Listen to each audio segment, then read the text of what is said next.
yang belum terwujud karena proses sejarah yang belum. Justru itu yang kamu mau laporkan ke Pak SBY. Iya, iya.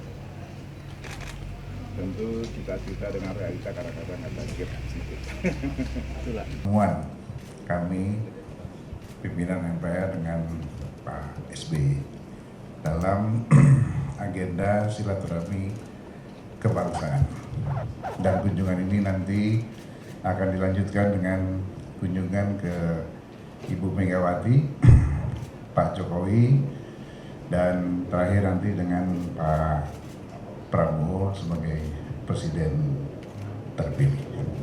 Mudah-mudahan nanti setelah dari Pak SBY tanggal 6 dengan Amin Rais, ya, tanggal 5 ya, kita berharap nanti dengan Pak Presiden Jokowi, lalu dengan Bu Mega, dan kemudian terakhir nanti dengan Pak Prabowo. Nah, hal-hal penting yang tadi kami bicarakan adalah yang pertama, bahwa Pak SBY berpandangan amandemen itu atas Undang-Undang Dasar bukanlah hal yang tabu. Ya. Beliau sependapat dengan pentingnya kita, bangsa ini, memiliki roadmap, bintang pengarah program pembangunan jangka panjang berkesinambungan, namun tetap selaras dengan visi misi presiden yang berjalan. Artinya visi misi presiden itu sejalan dengan visi bangsa yang nanti ada dalam PPHN yang mengojantahan sebagai cerminan daripada pembukaan Undang-Undang Dasar yang mencerminkan tentang jaminan negara terhadap kesejahteraan rakyatnya terkait dengan kesehatan, pendidikan, dan pemberantasan kemiskinan. Nah, lebih dari itu juga tadi Pak Syarif Hasan menyampaikan tentang rencana MPR untuk melakukan revisi tata tertib, di mana ini menyangkut tentang tata cara pengambilan sumpah dan pelantikan presiden yang kita akan upayakan sesuai dengan apa yang tertera dalam Undang-Undang Dasar kita. Karena selama ini kita belum melaksanakannya secara konsekuen. Kemudian juga tadi disinggung tentang sistem presidensial yang harus terus kita jaga, jangan sampai terjebak kepada sistem oligarki, apalagi oligarki itu nanti berkolaborasi dengan plutokrasi ya. Kemudian termasuk juga Pak Syarif Hasan menyampaikan tentang pentingnya setiap pergantian kepemimpinan bangsa atau pergantian presiden dan wakil presiden dilakukan semacam lepas sambut seperti yang dicontohkan oleh Pak SBY ketika melakukan lepas sambut kepada Pak Presiden Jokowi di Istana 10 tahun yang lalu. Kemudian kita sudah berkeliling dengan beberapa penekanan dan masukan-masukan terakhir dari Pak SBY tadi. Pak Budiono menekankan lebih pada sisi ekonomi yang nanti kita sudah susun. Ya. Kemudian Pak JK lebih pada penekanan, penegakan dan kepastian hukum dan tumpang tindih hukum yang selama ini masih ada. Dan Pak SBY tadi menyampaikan pandangan-pandangan politik beliau dengan latar belakang militer dan pandangan-pandangan tentang pertahanan dan keamanan, termasuk juga masalah-masalah konstitusi. Jadi nanti semua masukan-masukan ini akan kita susun sebagai bentuk rekomendasi kepada pimpinan MPR yang akan datang maupun pada pemerintahan yang akan datang. Jadi itu kira-kira yang tadi kita diskusikan bersama Pak SBY. Barangkali nanti Pak Sarip Hasan menyampaikan tambahan atau Pak Basara. Oke. Silakan kalau ada yang mau bertanya, mangga.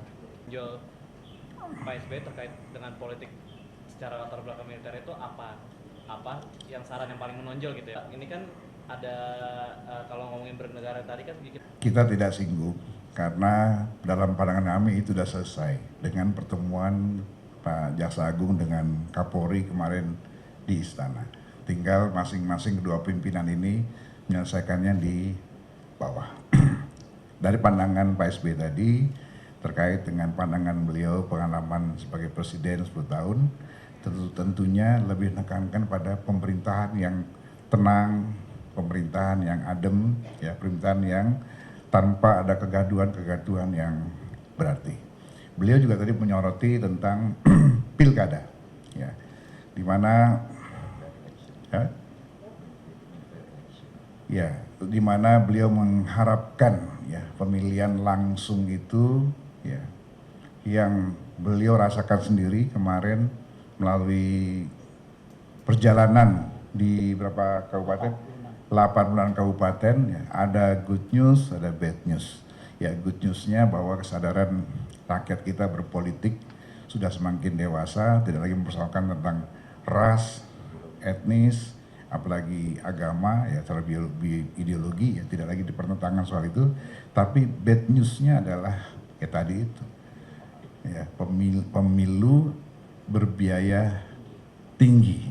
Ya, ini yang beliau mendorong supaya kita melakukan kajian yang mendalam tentang sistem pemilihan umum langsung ini. Apakah lebih banyak manfaatnya atau lebih banyak mudaratnya? Itu kita diminta untuk melakukan mengkaji kembali, ya, termasuk juga pemilihan umum di legislatifnya. Gitu. Ya, silakan pas dulu. Intinya bahwa apa yang kita bicarakan itu tidak akan mengganggu apa yang sudah menjadi keputusan dan ketetapan KPU. Tidak ada lagi yang bisa membatalkan hasil Pilpres yang sudah ditetapkan oleh KPU kemarin penetapannya. Yang kita lakukan hanyalah menguatkan ya, dan menyesuaikan agar sesuai dengan bunyi Undang-Undang Dasar kita, yaitu dengan keluarnya dengan keputusan TAP MPR atas penetapan, meresmikan penetapan itu ya yang sifatnya basic administratif dan mekanisme pengambilan sumpah dan pelantikan, karena bunyi Undang-Undang Dasar kita adalah MPR melantik. Artinya mulai berlaku pada saat pelantikan ini, Pak? Ya, kita akan bicarakan nanti di sidang paripurna masa akhir jabatan kita, sekaligus juga perubahan tentang tertibnya di situ pada bulan September. Nah, tapi sebelumnya ini kita bahas nanti di rapat gabungan fraksi-fraksi dan DPD di MPR pada bulan Agustus ya. Ya, awal Juni. Ya, awal Juni. Ya. Kalau di agenda saya 31, tapi kita lihat perkembangan apa yang pasti awal Juni harus sudah terjadi rapat gabungan. Pak, yang selanjutnya Pak.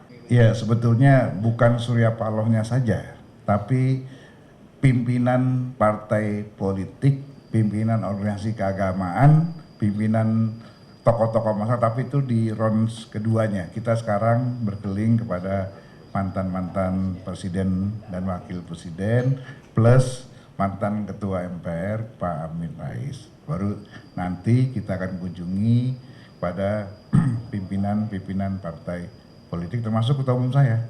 Ya.